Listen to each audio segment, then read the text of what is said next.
आप देख रहे हैं आवाज आपकी न्यूज और मैं हूं आपके साथ पंकज शर्मा। जैसा कि पिछली बार हमारे द्वारा दिखाए गए न्यूज में बताया गया था कि टोंक जेल चौथ वसूली मामले में थाना कोतवाली टोंक पुलिस में जांच कटघरे में है, लेकिन अब इस मामले में एक नया बोर्ड ले लिया है और अब एसओजी की तकनीकी जांच में सनसनीखेज खुलासा सामने आया है, जिसमें टोंक जेल चौथ वसूली मामले में पिछले एक वर्ष में 27,66,000 रुपए का लेन देन हुआ है। दिल्ली हाईकोर्ट के एडवोकेट राजेंद्र सिंह तोमर राजा भैया द्वारा टोंक जिला जेल में हवालाती बंदियों में उनके परिजनों से सनसनीखेज खुलासा की बार शिकायतें करने और इस बाबत मीडिया में लगातार खबरें प्रकाशित होने के बाद राजस्थान जेल मुख्यालय की ओर से अतिरिक्त पुलिस महानिदेशक एसओजी व एटीएस को शिकायतों में दिए गए उन फोन पे व पेटीएम फोन नंबरों की तकनीकी जाँच करने को लिखा था, जिन फोन नंबरों में आरोपियों ने फोन पे व पेटीएम के माध्यम से रुपयों की वसूली की थी।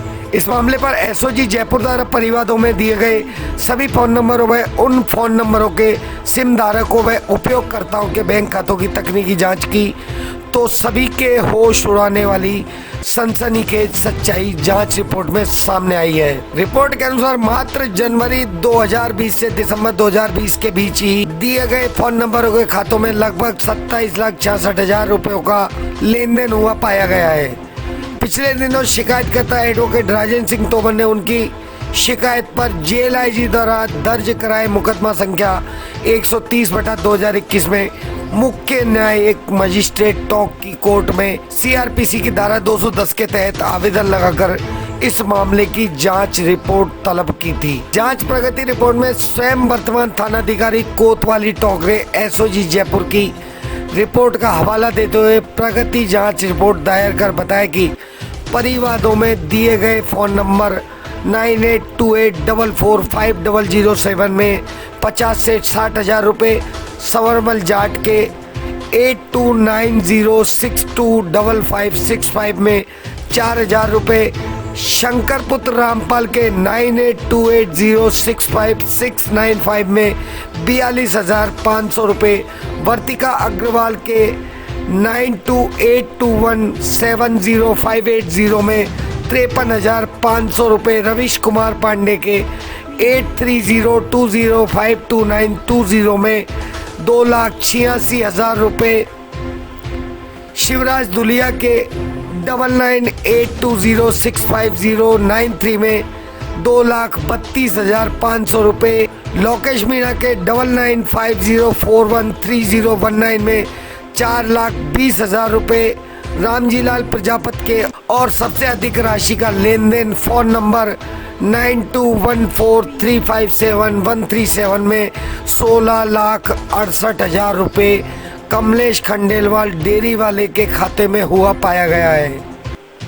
जो राउंड फिगर 27,66,000 रुपये है। जांच रिपोर्ट में यह भी स्पष्ट किया गया है कि जेल के बंदियों में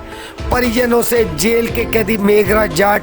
राम पांडे, राजेश चायवाला व कमलेश डेयरी वाले के द्वारा सुनियोजित तरीके से डराया धमकाया व उन्हें जेल में प्रताड़ित व मारपीट नहीं करने के एवज में रुपयों का हस्तांतरण किया जाना सिद्ध होता है और उपरोक्त इतनी बड़ी रकम इन खातों में हस्तांतरण होने का कोई और अन्य युक्त कारण दर्शित नहीं होता है। मुकदमे का अनुसंधान अभी गहनता से किया जा रहा है। ये खुलासा खुद एडवोकेट राजा भैया ने प्रेस नोट जारी कर और कोर्ट में कोतवाली टोंक पुलिस द्वारा प्रस्तुत की गई प्रगति जांच रिपोर्ट की सत्य प्रति की प्रतियां पत्रकारों को देते हुए किया है। साथ ही उन्होंने कहा कि ये तो मात्र एक वर्ष के आंकड़े हैं, यदि पिछले 2-3 वर्षों की जांच इस बाबत की जाए तो टोंक जेल चौथ वसूली की रकम करोड़ों रुपयों में मिलेगी। परंतु आज ये बात समझ से परे कि थाना कोतवाली टोंक पुलिस इतने सबूत होने के बावजूद भी आरोपियों कैदी मेघराज जाट, राम पांडे और राजेश चायवाला व इन फोन उपयोगकर्ताओं को गिरफ्तार क्यों नहीं कर रही है। एक वर्ष में इतनी बड़ी रकम का लेन देन होना स्पष्ट करता है कि टोंक जेल में कई वर्षों से ये चौथ वसूली का धंधा फल फूल रहा था और ये संभव ही नहीं कि इतना बड़ा गोलमाल तत्कालीन जेल अधीक्षक, जेलर व डिप्टी जेलर आदि के बिना मिली भगत के कैदियों द्वारा किया जा रहा हो। राजा भैया ने बताया कि जल्द ही बाकी दोषियों की गिरफ्तारियां नहीं की गई तो इस बाबत Rajasthan high court Jaipur bench के समक्ष क्रिमिनल रिट पिटीशन दायर करेंगे। देखते हैं ब्यूरो रिपोर्ट। खबरें जो आपको जोड़ती हैं सीधे हमसे, जिनका आपकी जिंदगी पर होता है सीधा असर, खबरों की वही तस्वीर, बिना बदले बिना डरे।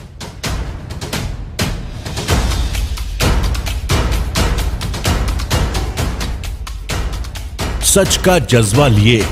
सच दिखा। मेरा नाम एडवोकेट राजेंद्र सिंह तोमर है और मैं दिल्ली हाईकोर्ट में वकालत करता हूं। दोस्तों, पिछले काफी समय से टोंक जिला जेल में जो अवैध चौथ वसूली कैदियों की द्वारा जेल प्रशासन की मिलीभगत से, जेल अधिकारियों की मिलीभगत से हवालाती बंदियों द्वारा की जा रही थी, उसका मामला मैं उठाता चला रहा हूं। और मेरी शिकायत पर जेल आईजी आलोक वशिष्ठ जी ने एक मुकदमा थाना कोतवाली टोंक में FIR नंबर 130/2021 दर्ज कराया था, जिसमें की तकनीकी जांच SOG टीम जयपुर के पुलिसकर्मियों द्वारा की गई थी। आज वो जयपुर के पुलिसकर्मियों द्वारा की गई जांच रिपोर्ट मेरे सामने है। इस जांच रिपोर्ट में बड़े सनसनीखेज खुलासे हुए हैं। इस जांच रिपोर्ट में ये स्पष्ट किया गया है कि 1 साल के अंदर अंदर जो थाना कोतवाली टोंक में मुकदमा दर्ज हुआ है, उस जांच रिपोर्ट के तहत जो हवालाती बंदियों से कैदियों के द्वारा 8 फोन नंबर हमने दिए थे अपनी शिकायत में, उसके अंदर 27,66,000 रुपए का लेन देन जनवरी 2020 से दिसंबर 2020 तक पाया गया है। ये आंकड़े केवल 1 वर्ष के हैं। 1 वर्ष के आंकड़ों में यदि लाखों का हेरफेर जेल में चौथ वसूली के आरोपियों के द्वारा किया गया है, तो यदि हम पिछले 2-3 सालों की जांच करा लें तो ये मामला पूरा करोड़ों रुपए में जाकर बैठेगा। बावजूद उसके मेघराज जाट, राम पांडे जैसे कैदी जो कि वर्तमान में भी जेल में बंद हैं, उनको अभी थाना कोतवाली टोंक पुलिस गिरफ्तार नहीं कर रही है। इसमें लगभग 2-2 लाख, 3-3 लाख रुपए एक खाते में पेटीएम और फोन पे के द्वारा डाले गए हैं। और कमलेश खंडेलवाल जो कि डेरी वाला वहीं टोंक का निवासी है, सबसे बड़ी रकम 16,68,000 रुपए उसके अकाउंट में 1 साल में ट्रांसफर किए गए हैं। इस जांच रिपोर्ट में यह भी तय किया गया है SOG के द्वारा कि ये स्पष्ट है कि मेघराज जाट, राम पांडे, कमलेश खंडेलवाल और उसके साथी हवालाती बंदियों को डरा धमकाकर ये पैसा उनके खाते में डलवाते थे। साथ ही उन्होंने जांच में ये भी स्पष्ट किया है कि ऐसा कोई भी और अन्य कारण पैसा इनके खाते में डालने का सामने नहीं आया है। इसलिए स्पष्ट है कि सुनियोजित तरीके से चौथ वसूली जेल में चल रही थी। बावजूद उसके अभी भी थाना कोतवाली टोंक पुलिस अपराधियों को गिरफ्तार नहीं कर रही है, जबकि मेघराज जाट और राम पांडे जैसे अपराधी वर्तमान में भी कारागार में सजा काट रहे हैं। उनको प्रोटेक्शन वारंट पे गिरफ्तार कर लेना चाहिए, लेकिन फिर भी पुलिस अभी भी नाकामी बरत रही है। अगर जल्दी पुलिस ने उनको गिरफ्तार नहीं किया तो मैं जयपुर उच्च न्यायालय में रिट पिटीशन दायर करके कुछ भी चाहे मुझे करना पड़े, लेकिन मैं दोषियों को सजा दिलवा कर रहूंगा। और इस जांच से स्पष्ट हो गया कि इतनी बड़ी रकम का आदान प्रदान इतने लंबे समय तक किया जाना, इससे ये स्पष्ट है, ये नहीं कहा जा सकता कि उसमें तत्कालीन जेल के सुपरिटेंडेंट, जेल के जेलर और डिप्टी जेलर का हाथ ना हो।